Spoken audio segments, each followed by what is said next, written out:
friends, welcome to Chennai to Mangalore Trends. இன்னைக்கு இந்த சேனல்ல தேங்காய் பால் சாதம் எப்படி செய்யலாம்னு பார்க்கலாம்.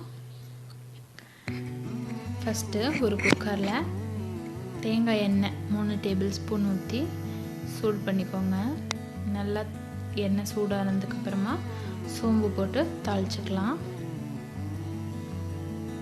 அது கூடவே 3 கிராம்பு, பட்டை, ஜாதித்ரி, பிரியாணி இலை. நான் ஃப்ரெஷ்ஷான பிரியாணி இலை எடுத்திருக்கேன். உங்ககிட்ட காஞ்சது இருந்தாலும் எடுத்துக்கலாம்.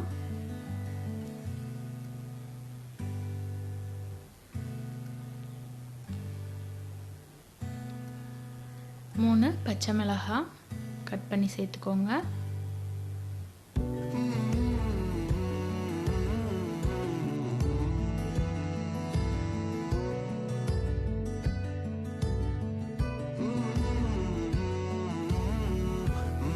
இப்போ 2 மீடியம் சைஸ் வெங்காயம் கட் பண்ணி சேர்த்துக்கோங்க. பெரிய வெங்காயமாக இருந்தால் ஒரு வெங்காயம் போதும். இதுக்கு அதிகமாக வெங்காயம் சேர்த்துக்க கூடாது. நல்லா கோல்டன் ப்ரௌன் ஆகிற வரைக்கும் நல்லா வதக்கிக்கோங்க.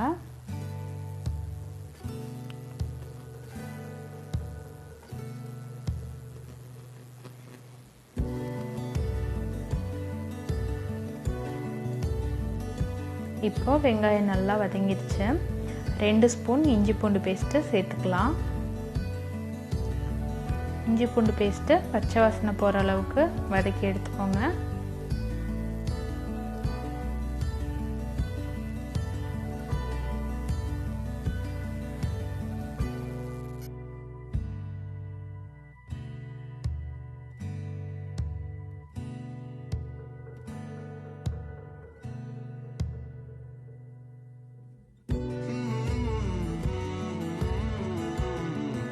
இஞ்சி பூண்டு பேஸ்ட் நல்லா வதங்கினதுக்கப்புறமா இந்த டம்ளரில் 3 டம்ளர் தேங்காய் பால் சேர்த்துக்க போகிறேன்.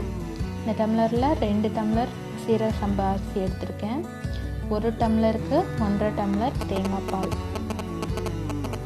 நீங்கள் பாஸ்மதி அரிசியில் செஞ்சாலும் இதே அளவு தான். 1 டம்ளருக்கு 1.5 டம்ளர் தேங்காய் பால் சேர்த்துக்கலாம்.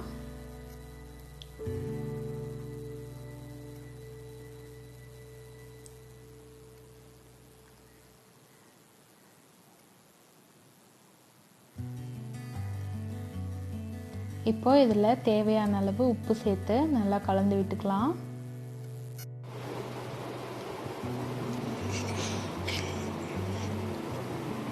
இப்போ 2 டம்ளர் சீரக சம்பா அரிசி 20 நிமிஷம் நல்லா ஊற வச்சு கழுவி எடுத்துருக்கேன். அதையும் சேர்த்துக்கலாம்.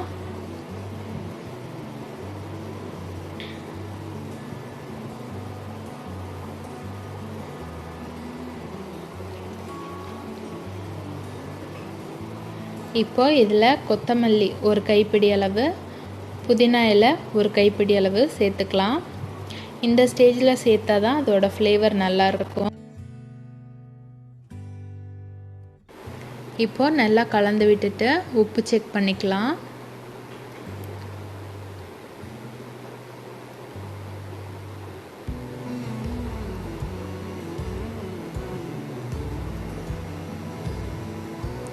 இப்போ குக்கர் மூடி போட்டு 1 விசில் விட்டு இறக்கிக்கலாம்.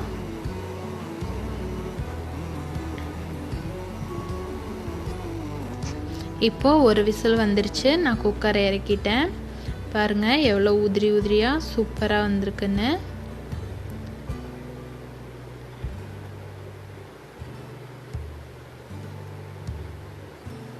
இதே மாதிரி உங்கள் வீட்லேயும் செஞ்சு பாருங்கள். இந்த ரெசிபி உங்களுக்கு பிடிச்சிருந்தா லைக் பண்ணுங்கள், உங்கள் ஃப்ரெண்ட்ஸ் கூட ஷேர் பண்ணுங்கள்.